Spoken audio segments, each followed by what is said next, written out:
Hey guys, welcome back to my channel.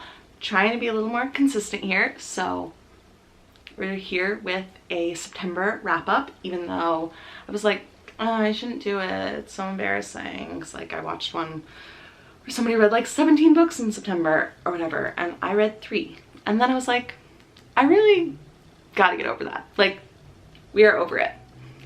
I'm over it. 1 book is good, 2 books good, 3 books great. I was so busy in the month of September. Like the last 2 weeks I barely read anything because I was so insanely busy, and all of the books I read were good. And like quality over quantity I think is really important, so that is what it is. Like my lowest rating was a 3, and like I really enjoyed it. It was a short story collection and I really enjoyed some of the stories. Were a 5, so if it had just been that one story it would have been a 5-star. But yeah, so I'll go in like chronological order, or maybe I should go in star order since there's only 3 and that's kind of fun.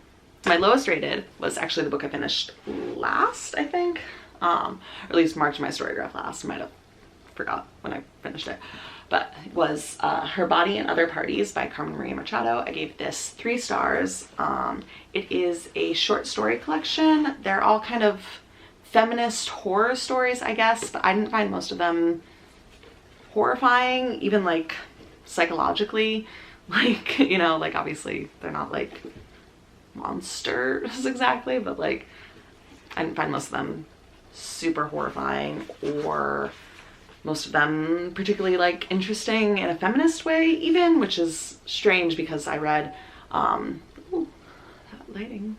I read In the Dream House last year, and it was one of my favorite books of the year. I thought that like it said so many amazing things about like being a woman and feminism and like queerness and everything, and like that wasn't even the point of it. It's literally just a memoir. Like it's not trying to say anything other than tell her life, whereas this is like trying to say stuff, and I don't necessarily think every single one did. But I really loved the first story, The Husband's Stitch, which is kind of like a retelling of the Scary Stories to Tell in the Dark story about the woman with the girl with the ribbon around her neck.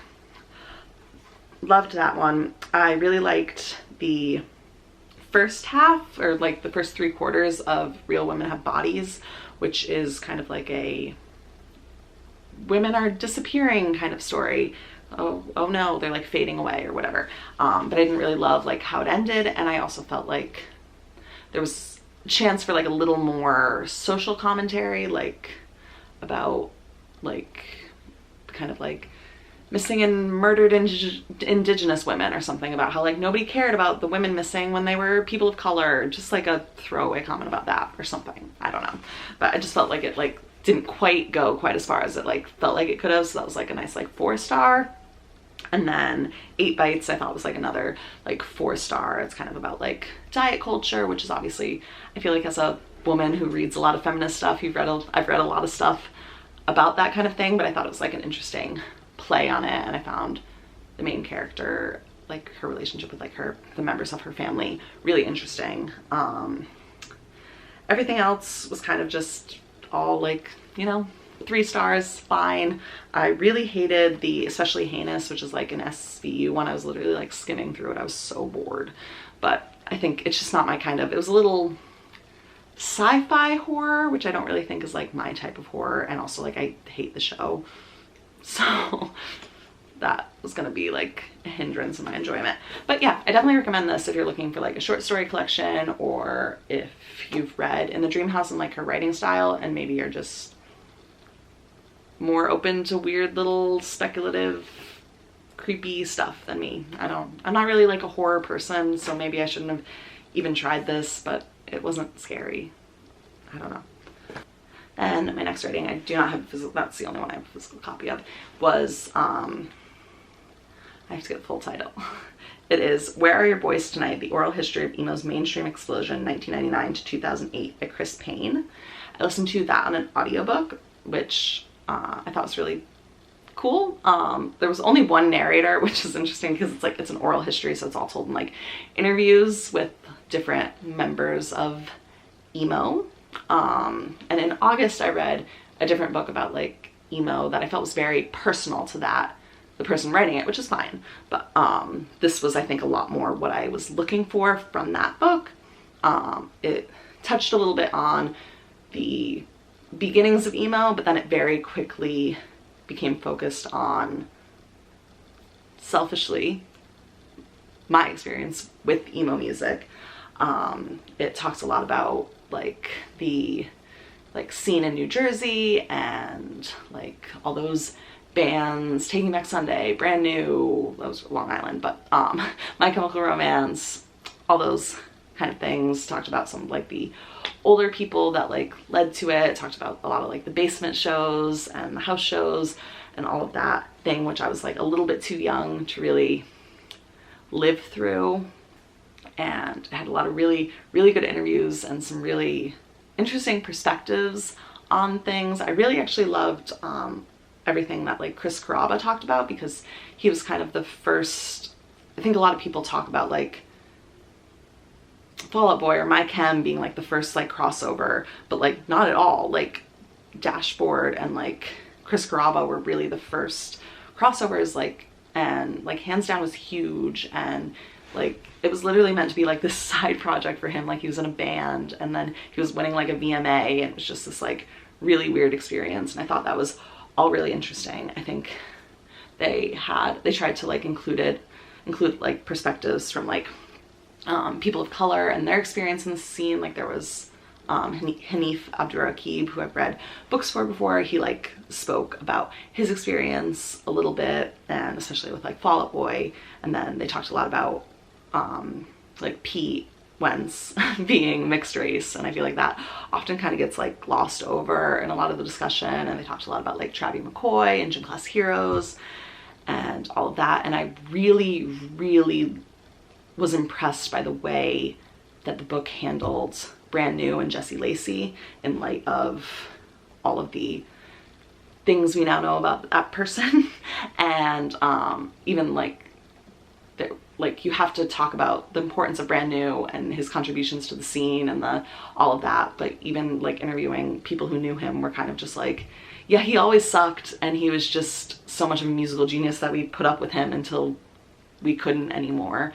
And everybody kind of was not really friends with him, and nobody really liked him, and unfortunately no one was surprised by the accusations that came out. And you're always like, well, if you kind of knew that he sucked, like maybe you could have stopped him, but hindsight's 2020. There were a lot of things. They talked a lot about parts of emo that I wasn't a fan of, which I found really interesting, like some more of like the hardcore screamo type of stuff, or yeah, so like I wasn't like a Bayside fan or a Saves the Day fan or any of that, which like is crazy to me because like I've been listening to them because of this book and they're really good. And like a lot of things I didn't know about, some of like the really sad things, some of the deaths, some of the drug abuse. There's a lot of drug use and obviously depression and stuff within the scene, and I just, yeah, I found it all really moving. It gave me a new appreciation for some bands that I had kind of overlooked. I thought the stuff about kind of some of the end of the scene, like kind of the end of Panic at the Disco and the Fall Out Boy hiatus and stuff like that, was really, really interesting, because at the time I was in college and just so emotionally invested that these bands breaking up and going on hiatus and stuff was just like so devastating to me, that to like hear their perspectives of it was like, okay, it's kind of like, okay, like I'm glad it both was in some ways hard for them as well, but also that like it felt right or whatever. And the last chapter was just kind of about like new emo and all of that, and that was really moving. It talked about like Lil Peep and people like that, and yeah, it made me cry, and I really enjoyed it. And yeah, I definitely recommend it if you are a fan of any of these bands now. There was a lot of really good stuff about Paramore, a lot of really good stuff about Fall Out Boy, My Chemical Romance, just so many bands, which I really enjoyed. So yeah, I definitely recommend it. I gave it a 4.25 because it's like not quite a 5. It wasn't like a groundbreaking, life-changing book. I just had a really good time with it because it was made for me and the things I love. And I always love like a nonfiction oral history kind of thing. But yeah, great book. And then the highest rated book I read was the Southern Book Club's Guide to Slaying Vampires by Grady Hendrix, which I gave 5 stars. Absolutely loved it. It was my first Grady Hendrix. And basically it's the story, I mean, it kind of is what it says. It follows the main character, I cannot remember her name. They're just like mom names, you know? Yeah, so it follows this woman, Patricia Campbell, who she lives in this small town, I want to say in South Carolina.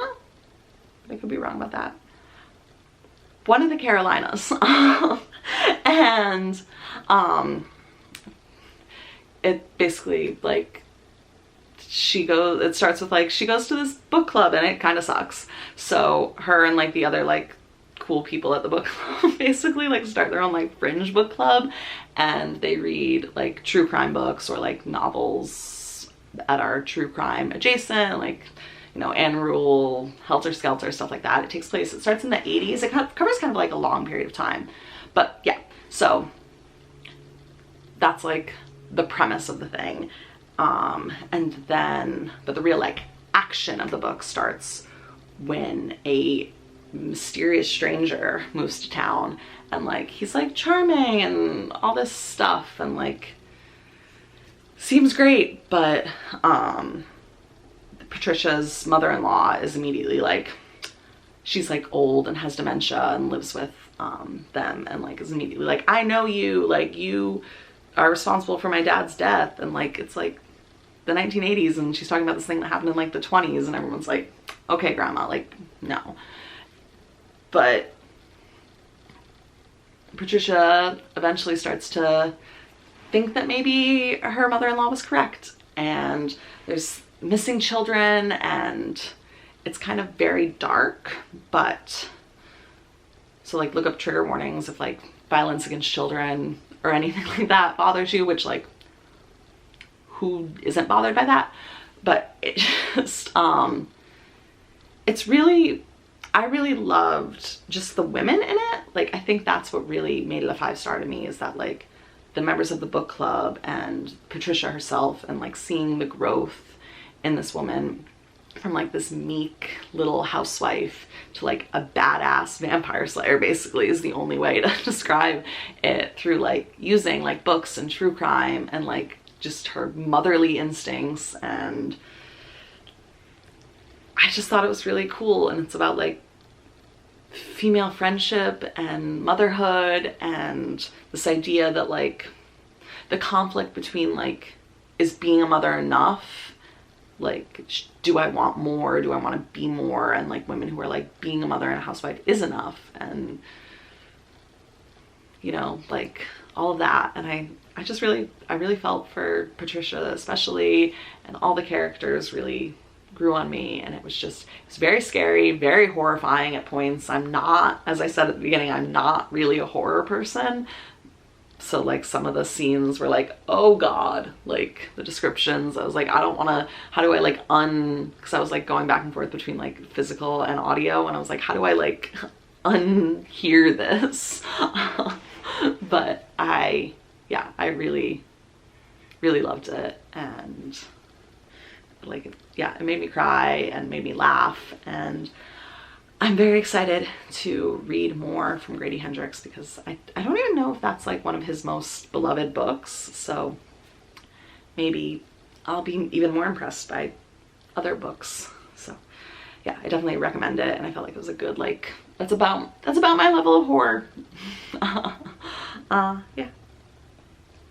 So those are the 3 books that I read in September. I am very happy that I enjoyed all of them, and I can't wait to see how many books I read in October. It's fun and exciting, and whether it's 1 or 7 or 48, I'll be happy with it. So yeah, thank you so much for watching, and let me know if you've read any of those books or what Grady Hendrix book I should read next. And okay. Like, subscribe. Bye.